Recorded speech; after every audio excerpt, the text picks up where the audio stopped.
Hey, what's up again, everybody? It's Robert184, 2Rs2Bs, Gundam Reviews.net. And the Gundam games have wrapped up, and thanks a lot to JetDrag, who was around for episode 42, as we did a combo review of that. Episode 43's review here is a little bit late, but it'll be back on track this Sunday with 44.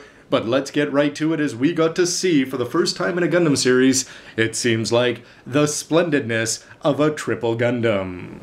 Let's get to the of the week, starting with Mobile Suit, and I cannot really go to the Divas crew here since they spend most of their time outside of their mobile suits, effective as it was. Nonetheless, you gotta wonder if the bad guys just let them stand there next to those open cockpit hatches that allow them entry into their secret bases. Well, not secret in this case.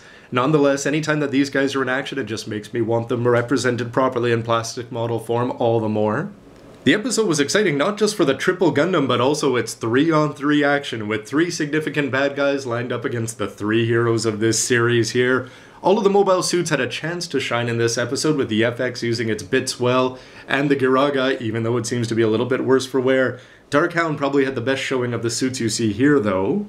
But I suppose runner-up is going to have to go to the Age 1 Flat, which has been upgraded using the Alex armor. Well, I'm just going to represent it here with the Fortress. But it was cool to see the way that he used both the large beam sabers there and the cannons, and Flit showed that this old mobile suit still has a lot of legs left in it. Surprising that it's going to make it all the way through this 100-year war, or so it would seem. But ultimately, it has to go to Gerard Spriggan's version of the G-Bouncer out there. The way that it used its weapons, and more importantly, the way that she used her abilities, it certainly put up a good fight in terms of a mobile suit out there, and it's the kind of thing that makes me want this guy in green all the more.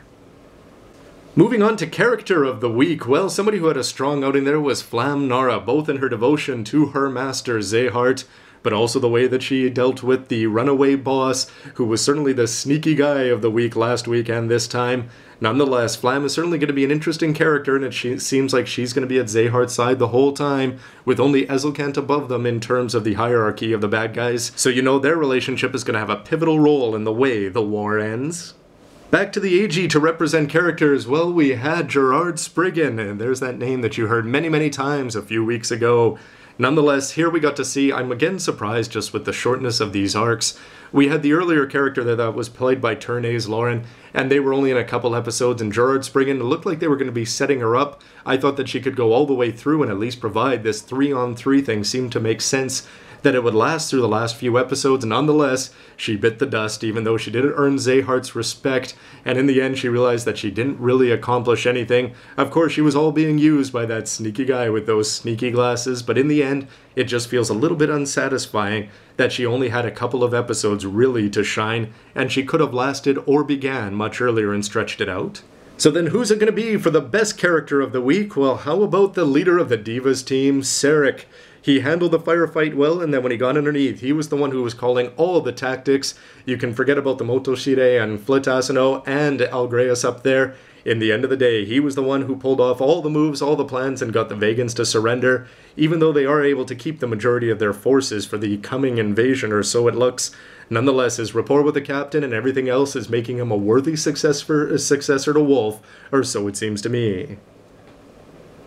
For Scene of the Week, this is totally the wrong thing to represent it, but I really enjoyed seeing tanks used, even if it only was one, and I was hoping that Elidor would hop out at some point. But ultimately, Scene of the Week just has to come down not necessarily to the scene, but just an idea that's so cool, where if you're gonna have bits and funnels and everything else flying around all over the place, the idea of a Cyber New type or somebody like that going absolutely mad and taking over your C funnels and your bits and everything else was just too cool to see. The fact that she was off the deep end and not using them all that effectively, it was still cool to see all of these X-Rounders knocked out and Gerard Spriggan just laughing like a mad woman and using everyone's weapons against them.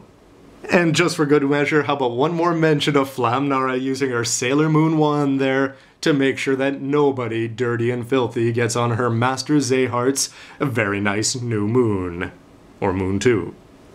Overall, I thought this was a pretty solid outing as we got to focus mostly on space fighting action. The idea of 3 generations of Gundams coming together with the Age 1, the Age 2, and the Age 3, or I suppose the FX there, was really cool, and having 3 solid bad guys on the other side stacking up. Of course, Gerard Spriggan going nuts just threw that whole plan off, but ultimately I just really enjoyed these small ground interactions that we did get to see, and Sarek really did steal the show, and it's the kind of thing that I wish that guy was going to get a little bit more airtime.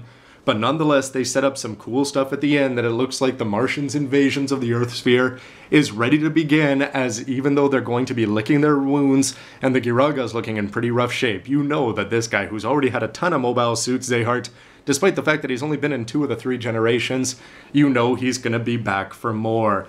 The interactions between Kyo and the rest, well, Kyo is still doing his pacifist bit, which I suppose makes sense as he did understand how badly damaged up in the head Gerard Spriggan was. Nonetheless, I wonder if it's going to get even more old as the series progresses. Flit again showed that he's willing to kill them all, and Algreus seemed to have that sense of balance, and Sarek saved the day.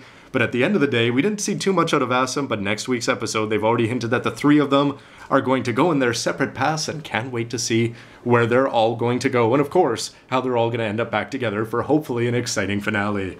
Anyway, everybody, why don't you let me know what you thought of this review, and of course, the episode itself, and stick around for on-time ones next time, and as always, thanks for watching, everybody, and lots more news, reviews, and everything else you can use. See ya! Whoa, whoa, whoa, whoa, what's happening here? Nobody's spinning, nobody's moving?